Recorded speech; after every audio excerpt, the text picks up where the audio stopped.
Sebenarnya saya agak bingung saat seseorang merequest tema bunuh diri dari perspektif filsafat yang sebenarnya menjadi hal yang tabu menurut etika maupun moral.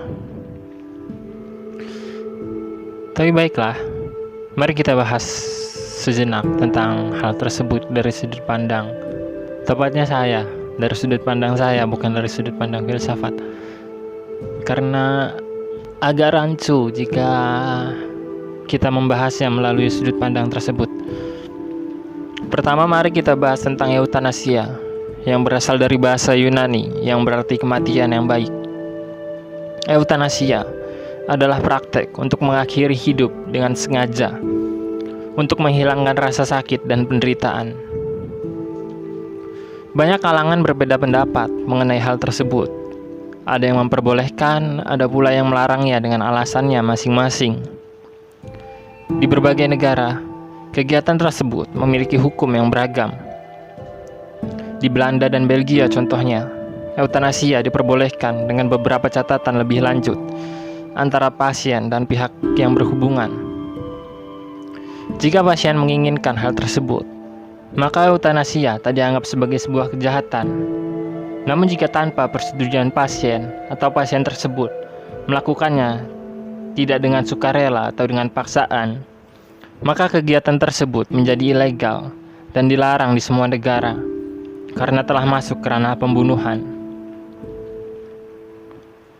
Terlepas dari sejarah eutanasia yang sangat panjang yang dimulai dari buku Francis Bacon yang berjudul Euthanasia Medica, mari kita sedikit melihat lebih dalam mengenai seseorang yang dapat menginginkan kematian sebagai jalan keluar dari sebuah masalah. Well, ini akan menjadi pembahasan yang sangat panjang dan menarik. Mungkin terutama untuk diri saya sendiri juga. Yang jadi kendala hanya pengeditan dan lupakan. Bunuh diri, terlepas apapun alasannya, tentu bukan sesuatu yang dapat dibenarkan.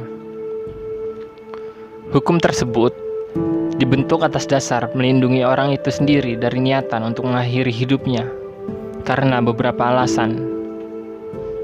Dalam banyak tradisi agama, hal tersebut merupakan hal yang sangat tak diperbolehkan dan tergolong sebagai dosa besar yang dapat membuat seseorang masuk ke dalam neraka.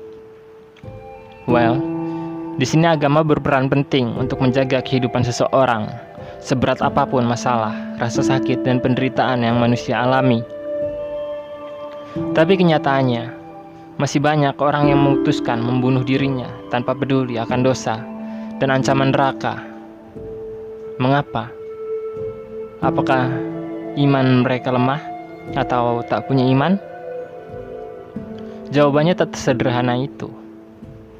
Jika saya bicara kemunduran dan kemajuan iman juga dapat diatur oleh Yang Maha Kuasa, dan Maha Kuasa mengetahui segalanya, apakah Yang Maha Kuasa membiarkan orang tersebut bunuh diri, atau tak memberi iman lebih kepada orang tersebut, hingga orang itu memutuskan untuk mengakhiri hidupnya? Apakah kita berani jika menyebut Yang Maha Kuasa juga bersalah atas kematian orang tersebut? Jika ada yang berkata, saya rajin ibadah dan sejak saat itu pula, saya tak lagi mengalami penderitaan atau depresi dan lain-lain. Itu benar, saya dukung hal tersebut. Tapi tak semua orang dapat melakukan hal yang sama. Bukan karena tingkatan imannya yang lemah, namun pola pikir dan perasaannya yang berbeda. Untuk lebih jelasnya, kita urai sedikit mengenai kita itu sendiri sebagai manusia. Manusia yang sejatinya makhluk kosong akan mengisi apapun untuk memenuhi hidupnya dengan sebuah rasa atau tujuan. Dan jika hal tersebut patah atau hilang, maka orang tersebut akan merasakan sakit yang sangat amat besar dan sebuah penderitaan yang mendalam. Mereka yang memutuskan untuk mengakhiri hidupnya telah gagal untuk kembali mengisi lubang kosong tersebut dengan sebuah makna. Dan hal tersebut berlanjut pada tak ada lagi sebuah tujuan yang dapat membuat seseorang manusia dapat terus berjalan untuk melanjutkan hidup. Di sini, Agama memainkan peran penting. Pelajaran hidup serta pengetahuan mengenai entitas yang maha kuasa, yang selalu menjaga hambanya, dan beberapa pelajaran hidup lain yang membuat seseorang manusia dapat kembali berjalan setelah merasakan penderitaan atau rasa sakit. Kembali ke awal, mengapa seseorang yang telah mengakhiri hidupnya disebut kurang iman? Jawabannya mungkin karena ia gagal mengisi kekosongan tersebut dengan agama, atau tak menemukan jalan untuk menuju ke sana karena tak ada yang membimbing, dan kebanyakan dari kita tak mencoba untuk peka melihat orang-orang di sekeliling kita yang membutuhkan hal tersebut. Alih-alih melakukannya, kita justru sering menjudge atau membuli orang-orang yang mengalami masalah tersebut sebagai bahan candaan. Lalu bagaimana dengan orang-orang yang telah mendapatkan bimbingan atau mencoba mengisi kekosongan dirinya dengan agama, namun gagal?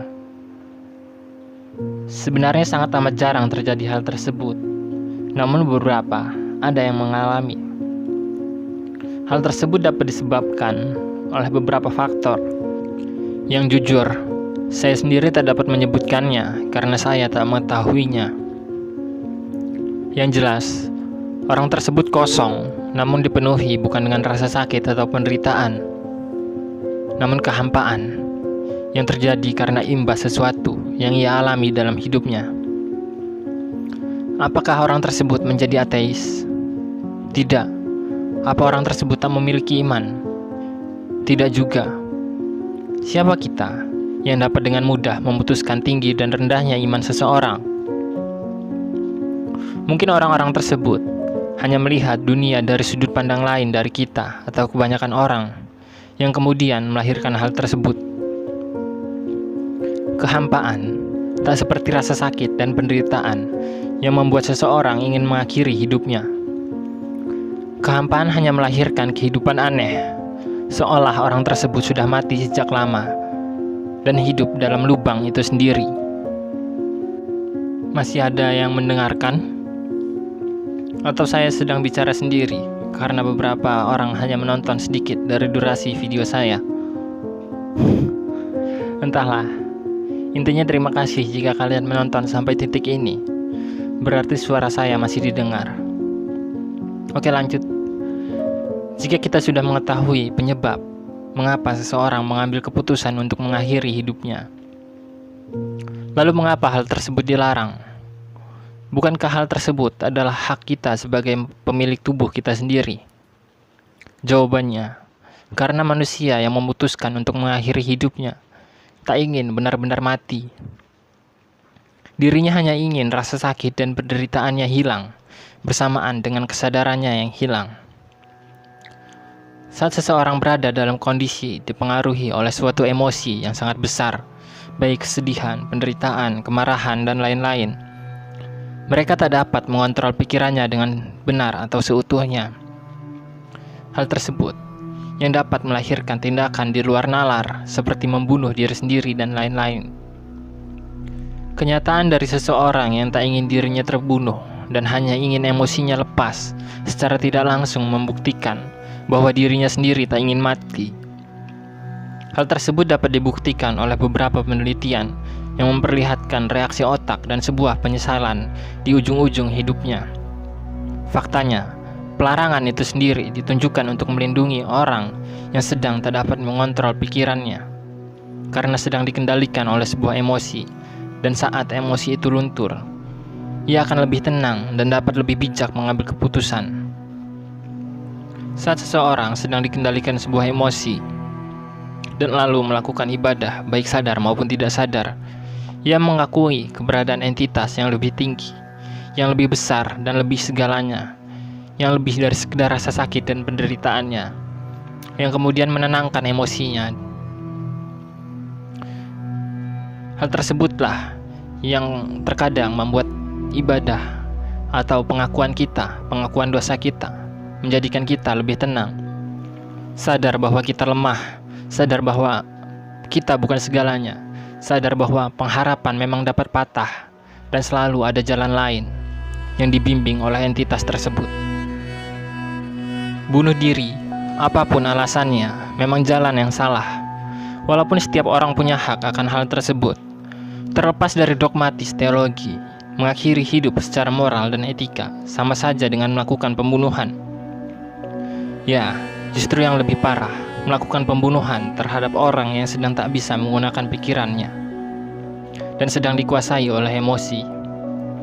Tidakkah kita merasa kasihan dengan diri kita sendiri? Kalaupun alasan bunuh diri seseorang adalah karena ia sendirian dan tak ada orang yang mau bersamanya, setidaknya dirinya masih memiliki dirinya sendiri. Dan karena saat seseorang memusuhi dirinya sendiri, kepada siapa lagi hati dan pikiran akan berpegang? Selain dari dalam diri sendiri, penyebab bunuh diri juga bisa dari luar. Di salah satu film yang pernah saya tonton, ada sebuah kalimat, bunuh diri adalah sebuah pembunuhan yang dilakukan oleh orang-orang sekitar korban. Mengapa bisa seperti itu? Mungkin karena tekanan yang dilakukan baik dalam bentuk apapun. Tekanan yang mematahkan dan mengosongkan hatinya, sehingga tak ada lagi sebuah makna dan tujuan, hanya ada kata lelah, dan kemudian disusul pilihan ekstrem untuk mengakhiri hidupnya. Siapapun kalian, dimanapun kalian, setidaknya jangan ambil keputusan saat diri kalian sedang dikuasai emosi dan tekanan, sehingga tak dapat berpikir dengan jernih. Hidup ini luas, sangat luas.